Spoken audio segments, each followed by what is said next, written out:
y'all, it's Hope at Crafty Hope and welcome. I am participating in the Pirate Pretties Jewelry Challenge, which is from Angela of Pirate Pretties.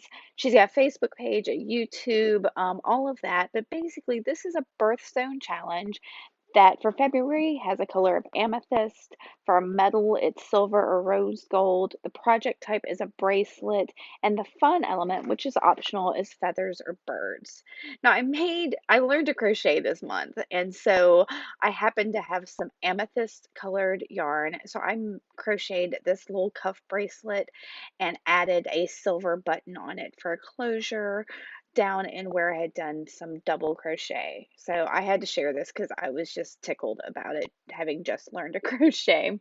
So that was my fun little thing I did. But for the actual challenge, I have pulled out this soldered focal that I made. It's got some mixed media background paper in it. The back is textured with the solder and it's silver. So I thought, and the color inside has an amethyst kind of color. So I thought it would be kind of neat as a jewelry focal. And I've got these matte amethyst beads. I've got a couple of gold elements, wing charm and some gold beads because there is a pop of gold inside that little cab. And I've got some matte black beads because, well, you can't go wrong with matte black beads. So I'm going to use this 22 gauge bead along silver plated German style wire. It's probably some of my favorite stuff. I love a good 22 gauge wire, and y'all, it's gotten tough to find silver 22 gauge wire. I had to go a looking for a place to order that. The way I work with wires, I work in about 12 inches of wire at a time just because it's easy. That's just how I do it. Um, but I'm going to make a wrapped loop. So I bent a 90-degree angle at one end of the loop, and that is about 3/4 of an inch from the wire, and then made my loop. Now I'm using my fingers to wrap that tail around the other end of the wire as far as I can till it gets too pokey.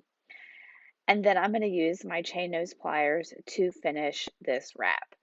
This got super fiddly on me. I've sped this up a little bit.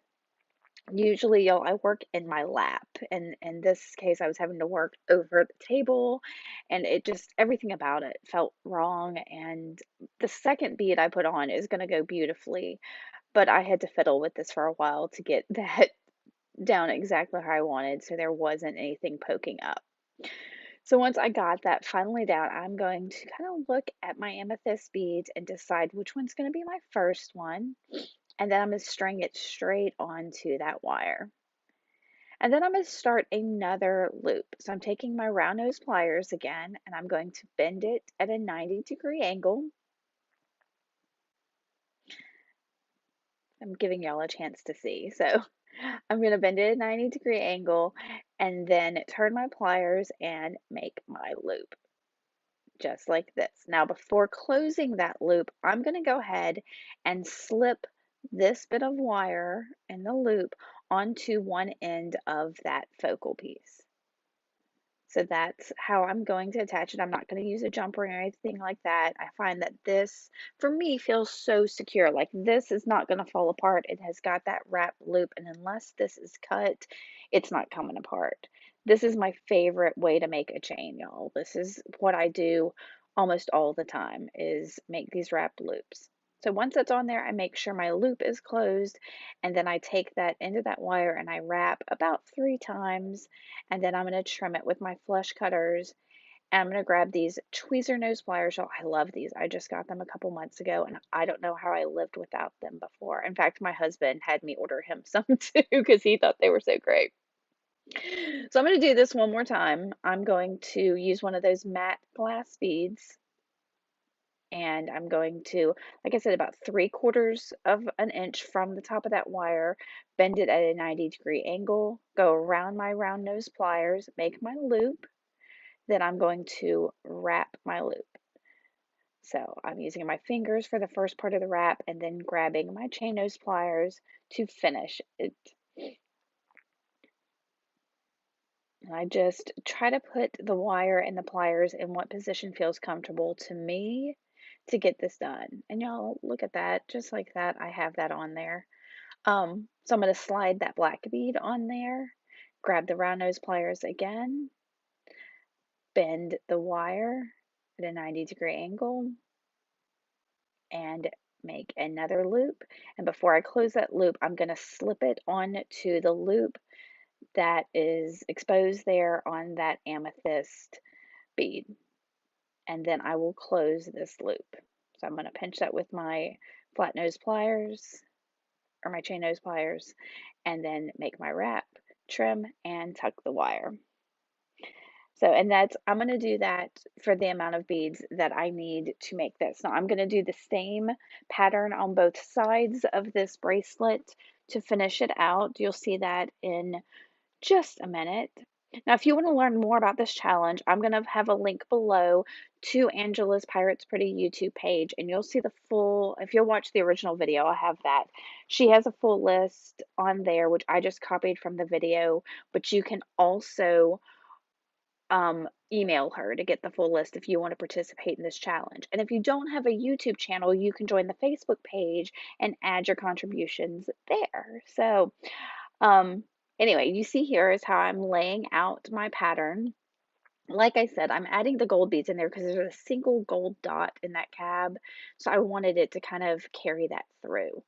And normally I wouldn't have put in the feathers or bird element, but I decided to since I found that little gold feather charm and it was gold like those beads. And I was like, you know what? It's going to be super fun in this. And I absolutely love that I added this. So I'm going to add that along with a couple other charms. I've got a round one of those matte amethyst beads, and I'm just using a head pin and making a wrap loop. So I'm doing the same procedure, except instead of the wrap loop being on both sides, it's just on one side. And I'm going to insert it on one of the little connectors on one end is bigger than the other.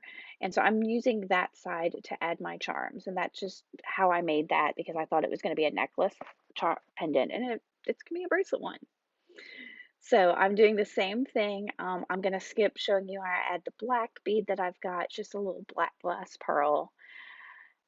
But to add the charm, I'm going to use a jump ring, grabbing those two flat nose pliers, the tweezer nose and the chain nose, and twist open a jump ring. And then I'm going to slip on that wing charm, and it's double-sided, so I'm not worried about which way it's facing.